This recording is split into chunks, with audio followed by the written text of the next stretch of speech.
Well, welcome back to the site of the Changing Hearts Crusade, August 1st through August 8th. This is Jay Nauer. Along with me here today is Jim Porter, one of the prime movers of this project here. And Jim, it's great to have you here. Tell us about the history of this project, what it took to actually put this thing together. It's taken quite a while, and certainly looking forward to a great big event here August 1st through August 8th. Oh, we're excited. And the thing of it is, the churches, I don't know if this has ever happened in our community, where the churches work together for a common good to bring us as a community together and to, be excited about being a Christian and to share our faith with the community. And so that's really what this is about. And it started, I'm going to say, 6, 7, 8, maybe 9, 10 years ago. Wow. There was a few of us that just talked about it. We just mentioned it. And from there, every time we were around each other, we say, hey, what do you think about that? And finally, it came down to the point, look, if we're going to do this, let's get it done. And so that was kind of about a year and a half ago. We got a hold of some of the people here at the fairgrounds because we needed a place that was centrally located, but it was neutral for all the different denominations and a place where we could have a large crowd. Well, the fairgrounds was the natural place. When we talked to them about the year 2010, which was a year and a half ago, this was the only week that we could get the entire fairgrounds for 1 week, August 1 through August 8th. So we thought that's the date we're going to do it. So we talked to them about rent, and we got it rented, and so that was the place of getting started. Then we started notifying different churches, calling pastors, telling them what we were thinking about, asking them if they would like to become involved. And when we began to talk to people along with the pastor, people in the churches, then things began to happen. And so as the people came together, we decided, that we're going to have a speaker with an evangelistic thrust. And so the goal became to bring revival in our churches and to reach the community with the gospel of Jesus Christ. And so that was the direction we wanted to go. We were very fortunate that there was a man who grew up in this area, Dr. Jim Anderson. And Dr. Jim Anderson is our evangelist. He's going to be speaking each evening. He is a professor at the Baptist Seminary over on North Oak. He is a great teacher, a wonderful man of God, an exciting teacher. He's traveled all over the world. He's been to Israel, I think, around 70 times. And so he's the kind of guy that we felt like that he can bring the excitement and bring the churches together and to present the gospel in a clear way. And so when we talked to him, he was very excited about it and said he would do anything he could to help us. And he has. He's given us a lot of information on, what we need to think about, how we need to look at this. It's little things like, the insurance, being in the summertime, having a hospitality place, for water. We know we'll have older people coming in attendance, so just making sure we're going to have some nurses here each evening. Then we have the hearing impaired. We have people who are going to be signing each evening. Then on one evening, we're having a special emphasis for our Spanish churches. Here in Kansas City, there are 20 Spanish-speaking churches. And so we've invited them to come on one evening in particular. And we'll have a person there interpreting for that. And so we've got one night that's going to be an emphasis on youth. I believe that's going to be on the Wednesday night. And so we've got a lot of different things going. Today we have this picnic, and primarily our purpose today was to bring the people together from the different churches and get our positions. We needed volunteers filled. We have a choir director, Daryl Wilson, and we're hoping for 150 to 200 in the choir. And I think right now he's right around that 100 mark, so we're still working on that.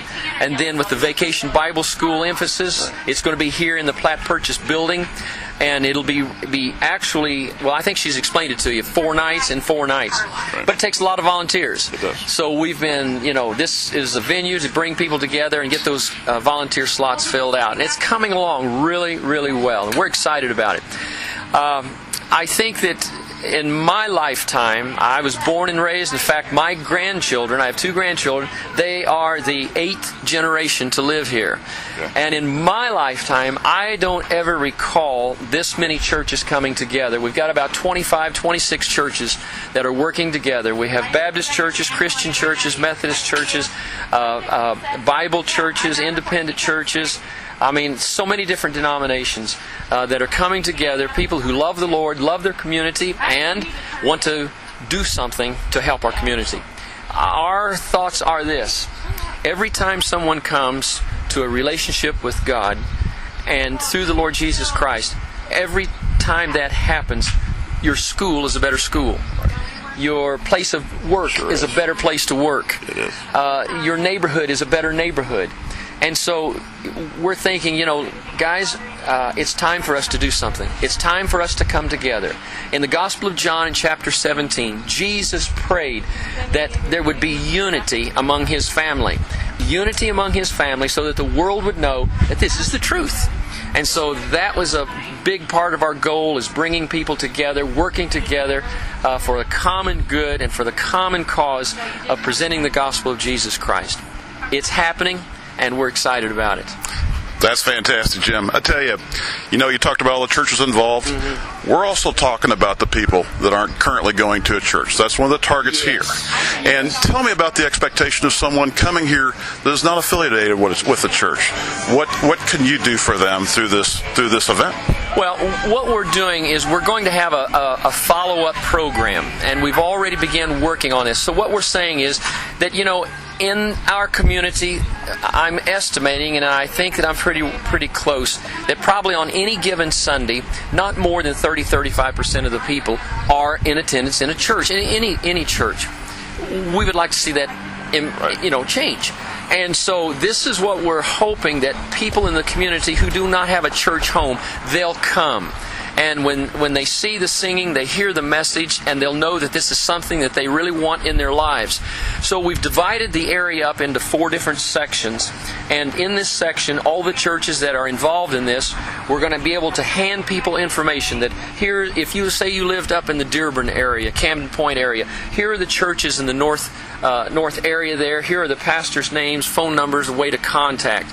And then give people the information, and then also information we get from them to give that to the churches, so that we begin to build friendship among the people in our community. Because as the friendships are built and people see that the church, it's really made up of the family. It's the family of God. And so we're hoping that we can, help the small churches. I mean, in our area, some of the churches that are involved, we're talking about 25 to 40 people in attendance on Sunday. We have some larger churches that run 300, 400 on Sunday.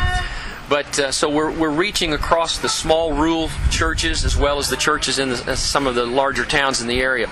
So working together to reach our community and to get them involved, because, the problems are there. We don't have to talk about the problems.